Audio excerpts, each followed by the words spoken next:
जय हिंद दोस्तों, education hub से मैं यश नरोलिया आज लेकर आए हैं आपके लिए आर्टिकल्स टॉपिक।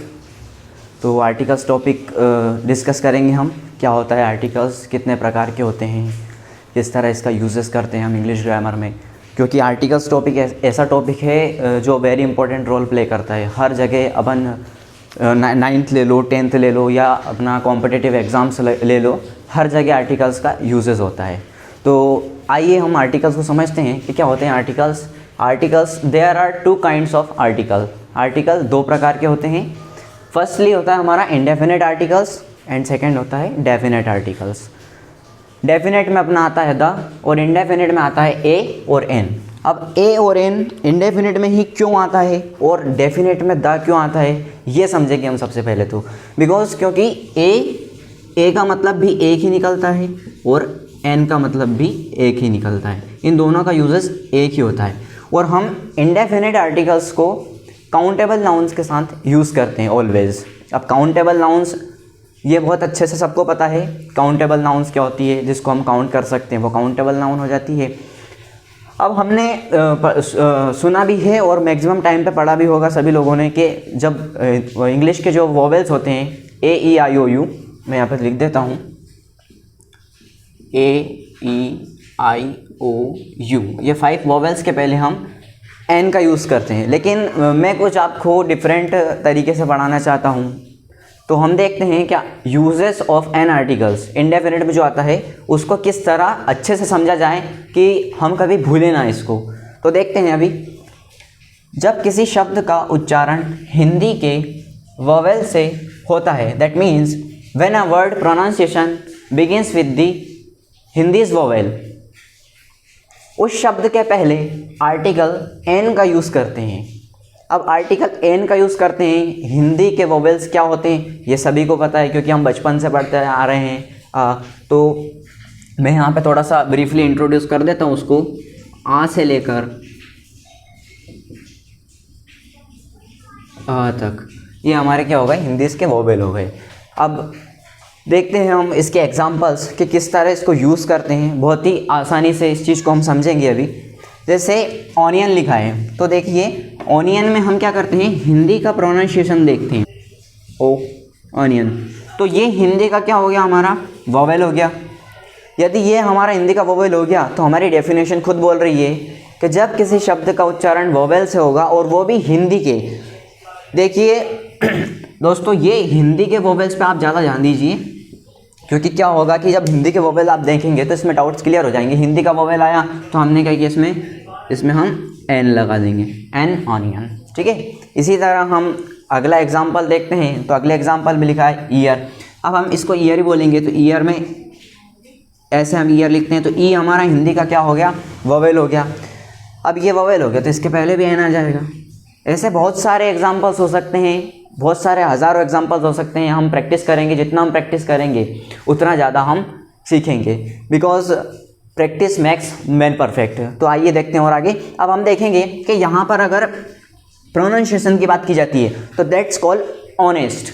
क्या बोलते हैं हम इसको, honest, not a honest. Honest नहीं, ऑनेस्ट। अब ऑनेस्ट की बात की जाएगी तो यहाँ पर क्या आ जाएगा, ऑनेस्ट, ओ। अब ये ओ आ रहा है, ऑनेस्ट हिंदी का वोवेल आ रहा है, तो इसमें हम क्या कर देंगे यहाँ पर एन ऑनेस्ट, बिकॉज यहाँ पर क्या है, एच साइलेंट है। अब ये साइलेंट वर्ड कभी मैं पढ़ाऊँगा किसी टॉपिक पे तो उस दिन क्लियर हो जाएगा। इसको ऑनेस्ट बोलेंगे तो एन ऑनेस्ट आ जाएगा। जैसे बोलते हैं ना, आई एम ऑनेस्ट पर्सन, तो ठीक है। देखते हैं, अब आया हमारा अम्ब्रेला। अब अम्ब्रेला में फिर प्रोनाउंसिएशन अम्ब्रेला आ रहा है, तो ये अम्ब्रेला आ गया। अब अम्ब्रेला में आ रहा है मतलब इसमें क्या लग जाएगा, एन अम्ब्रेला। तो इसमें क्या आ जाएगा, अम्ब्रेला, ठीक है। कोई बात नहीं, तो हो जाता है ऐसा, ठीक है। अब यहाँ हमारा, इसको क्या बोलेंगे हम, आर। इसको आर बोलते हैं, हावर नहीं बोलते, इसलिए इसमें भी एच साइलेंट है तो हम इसमें क्या लगा देंगे, एन आर लगा देंगे, है ना। सीधी तरह से हम समझ लेते हैं इसको कि जहाँ पर हमारा हिंदी का वोवेल आएगा वहाँ पर आर्टिकल एन का यूज़ किया जाएगा, ठीक है। अब हम उम्मीद करता हूँ कि आपको समझ में आया होगा यूज़ ऑफ एन। और अब हम पढ़ेंगे आर्टिकल इंडेफिनिट में ही यूजेस ऑफ ए। अब ए का उच्चारण, अब ए का यूज़ कहाँ करेंगे हम, जब किसी शब्द का उच्चारण प्रोनाउंसिएशन हिंदी के कॉन्सोनेंट से होता है, हिंदी के कॉन्सोनेंट्स, दैट मीन्स अब आ से आ तक तो हमने वोवेल पढ़ लिए। अब हम देखेंगे कि हिंदी के कॉन्सोनेंट क्या है। तो हिंदी के कॉन्सोनेंट आप सभी को पता है, हिंदी के कॉन्सोनेंट वही का से ज्ञा तक। अब एक का से ज्ञा तक में जब भी प्रोनाउंसिएशन हिंदी के कॉन्सोनेंट का होगा तो उसके पहले ऑलवेज हम आर्टिकल ए यूज़ करेंगे। अब देखिए यहाँ पर मैंने लिखा है, एग्जांपल्स देखते हैं हम इसकी। बॉय, अब बॉय में देखना, यहाँ पर आपको एक इंग्लिश रूल्स चलता है, ए आई ओ यू और कॉन्सोनेंट आता है जब भी वो इंग्लिश के आते हैं। तो देखो यहाँ बी आ रहा था वो तो ठीक है कि हमने ए लगा दिया, चलो ठीक है ना। इसमें अपन अब अपने वाले रूल्स से देखते हैं, तो इसमें बा आया। अब बा हिंदी का क्या है, बॉय में तो अपन ओ की मात्रा भी लगा दें इसमें, तो ये तो कॉन्सोनेंट तो है ना, व्यंजन तो है ना हिंदी का। तो इसको व्यंजन में लिखा तो इसमें प्रोनाउंसिएशन बा आ रहा है, मतलब ए लग जाएगा। अब यहाँ पर लिखा है मैंने यूनियन। अब यूनियन में मैक्सिमम टाइम बच्चे एक ही गलती करते हैं, उनके दिमाग में सिर्फ एक ही फिट होता है, जहाँ पर ए ई आई ओ यू आया चल लगा दो एन, तो लगा दो एन। फिर इसमें भी देखो, अब फिर रूल्स वहाँ पर फेल हो जाता है हमारा रूल्स। कैसे, यहाँ पर तो बच्चों को दिख गया क्या, यू, मतलब ये हमारा क्या है, ये हिंदी का, इंग्लिश का क्या है हमारा, वोवेल है। अब जब इंग्लिश का बच्चे को वोवेल दिखता है तो वो प्रोनाउंसिएशन पे ध्यान ही नहीं देता है, वो कर देता है उसको एन कर देता है और उसका 1 मार्क्स कट जाता है और यहाँ एन लगा देता है, तो ये बिल्कुल ही गलत हो जाता है। अब देखिए होता क्या है, यूनियन, तो यूनियन में हम हिंदी का प्रोनाउंसिएशन पे ध्यान देंगे। कैसे, यूनियन में या आ रहा है, अब यहाँ से पकड़ आएगी बात, यूनियन में या आया मतलब ये हमारा का से ज्ञा के बीच में, that means this is the consonant of Hindi, Hindi का कॉन्सोनेंट है। तो हम इसमें क्या लगा देंगे, यूनियन, या मतलब इसमें अ यूनियन आ जाएगा। समझ में आ रहा है। देखिए फिर आगे कंटिन्यू करते हैं। यूनिवर्सिटी, अब यूनिवर्सिटी में फिर वो वापस या आया, मतलब इसमें भी क्या आ जाएगा, ए आ जाएगा। अब यहाँ पर हमारे साथ समस्या एक और आ गई। कैसी, अब ये क्या लिखा है, यहाँ पर हम इसका प्रोनाउंसिएशन देखते हैं तो इसको ईयर बोला जाता है, नॉट ए ईयर, यर बोला जाता है, यर। अब यर बोला जाता है, इसीलिए इसके पहले हमेशा हम ए का यूज़ करते हैं, नॉट ए एन। ये मैक्सिमम टाइम पे एग्जाम में पूछा जाता है और मैक्सिमम हम गलती भी यही करते हैं बच्चे, इसके पहले एन लगा जाते हैं और वो बोलते हैं ईयर, ईयर आ गया और एन लगा देते हैं, गलत है, वो उसको ईयर बोला जाता है ऐसे। तो इसके पहले हम क्या लगाएंगे, ए लगाएंगे।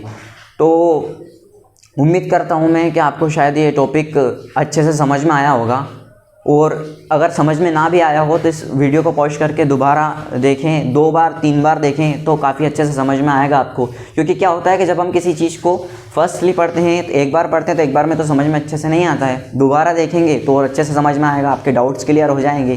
क्योंकि मैक्सिमम टाइम पे आप पे भी इंग्लिश वाले जो रूल्स पढ़ा होगा, जहाँ पर ए ई आई ओ यू आएगा वहाँ पर एन लगा देंगे, कॉन्सोनेंट आ जाएगा तो ए लगा देंगे। वो मिस्टेक्स अब नहीं होगी, मैं उम्मीद करता हूँ आपसे। और इंडेफिनेट तो हमने समझ ही लिया है, इसमें कुछ डाउट्स होंगे तो अगले उसमें क्लियर कर देंगे। और अब आता है हमारा डेफिनेट, तो डेफिनेट आर्टिकल्स को मैं दूसरे पार्ट में कंटिन्यू करूँगा। और उम्मीद करता हूँ दोस्तों कि आपको ये चैप्टर अच्छे से समझ में आया होगा। अगर आपको पसंद आया है वीडियो तो लाइक एंड सब्सक्राइब करें और बेल आइकन को दबाना ना भूलें।